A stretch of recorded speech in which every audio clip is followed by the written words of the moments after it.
Olá, novamente eu tô aqui para ler trechos de alguns livros que eu gosto muito. Hoje eu vou ler esse aqui, Chico Xavier, pelo espírito de Humberto de Campos, Boa Nova.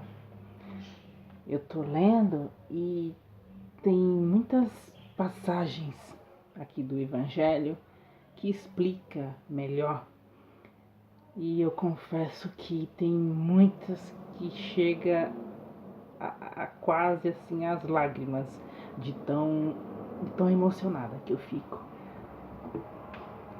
Agora eu vou ler as penúltimas negativas assim, de Pedro, depois que Jesus já tinha previsto que ele faria isso e ele disse que não faria, jamais ia negá-lo.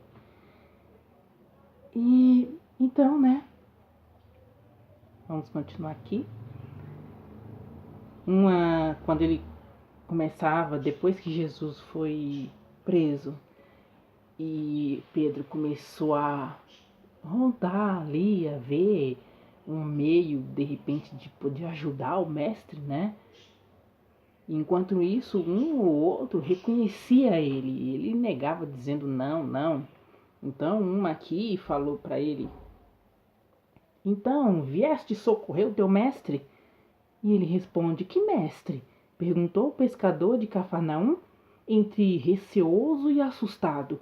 Nunca fui discípulo desse homem, né? Fornecida essa explicação, todo o grupo se sentiu à vontade para comentar a situação do prisioneiro. Longas horas passaram-se para Simão Pedro, que tinha o coração a duelar-se com a própria consciência. Naqueles instantes penosos em que fora chamado ao testemunho, a noite ia adiantada, quando alguns servidores vieram servir bilhas de vinho. Um deles, encarando os discípulos com certo espanto, exclamou de súbito: é este! É bem aquele discípulo que nos atacou a espada entre as árvores do horto. Simão ergueu-se pálido e protestou: estás enganado, amigo. Vês que isso não seria possível. Logo que pronunciou sua derradeira negativa, os galos da vizinhança cantaram em vozes estridentes, anunciando a madrugada. Pedro recordou as palavras do mestre e sentiu-se perturbado por infinita angústia.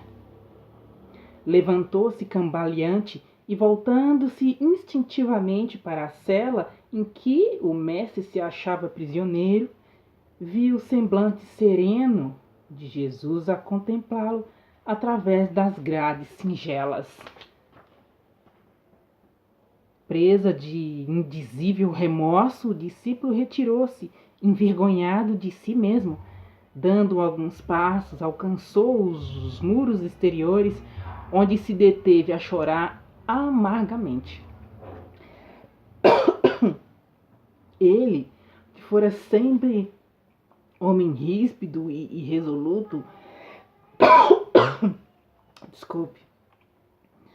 que condenará invariavelmente os transviados da verdade e do bem, que nunca conseguirá perdoar as mulheres mais infelizes, ali se encontrava, abatido como uma criança em face da sua própria falta. Começava a entender a razão de certas experiências dolorosas de seus irmãos em humanidade. Em seu espírito, como que desabrochava uma fonte de novas considerações pelos infortunados da vida. Desejava ansiosamente ajoelhar-se ante o Mestre, o Messias, né? E suplicar-lhe perdão pela sua queda dolorosa.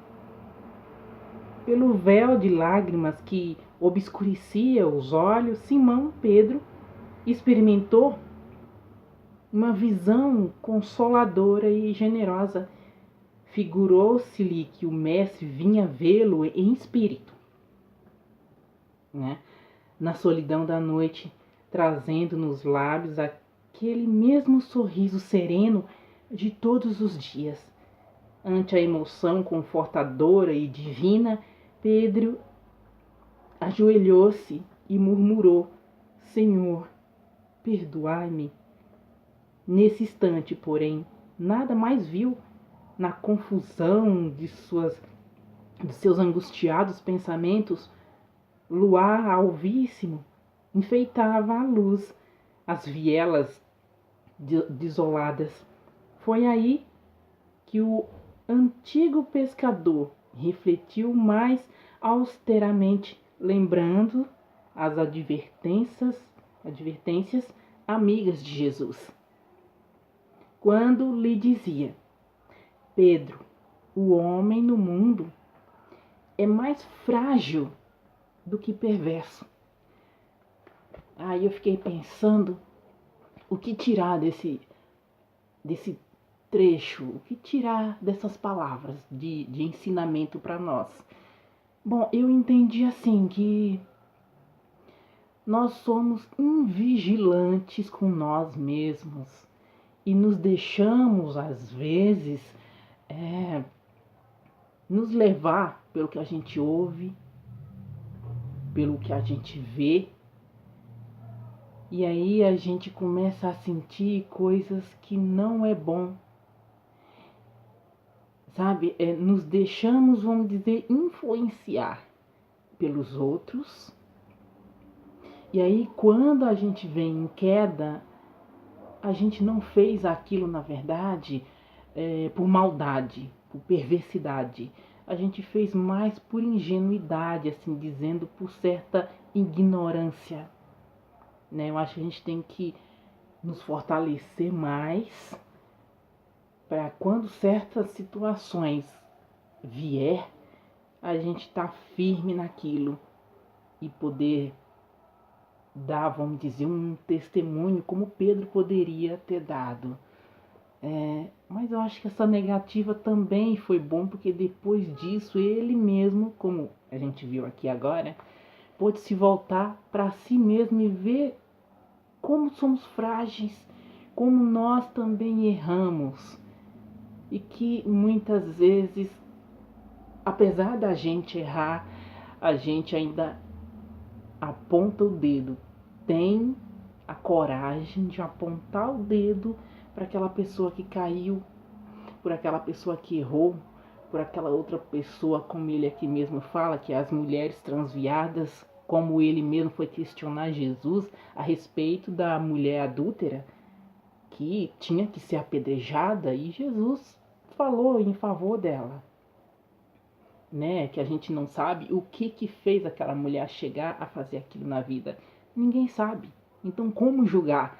Foi bom porque Pedro pôde se voltar para si e ver tudo que ele poderia também fazer depois disso, se fortalecer. Ele se fortaleceu e passou também com certeza a não julgar tanto. E foi fora o Paulo de Tarso, também, né, ele fez uma coisa enorme assim pelo cristianismo, ele fez uma divulgação enorme. Pedro foi a rocha, né? Foi um também dos que mais prestou auxílio, ele mais levou o evangelho, ele mais acolheu assim todos. Sempre quando tinha que decidir alguma coisa, chamava Pedro.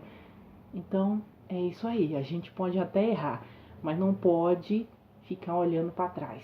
Errou, errou, segue em frente, procura fazer diferente para não acontecer novamente, né?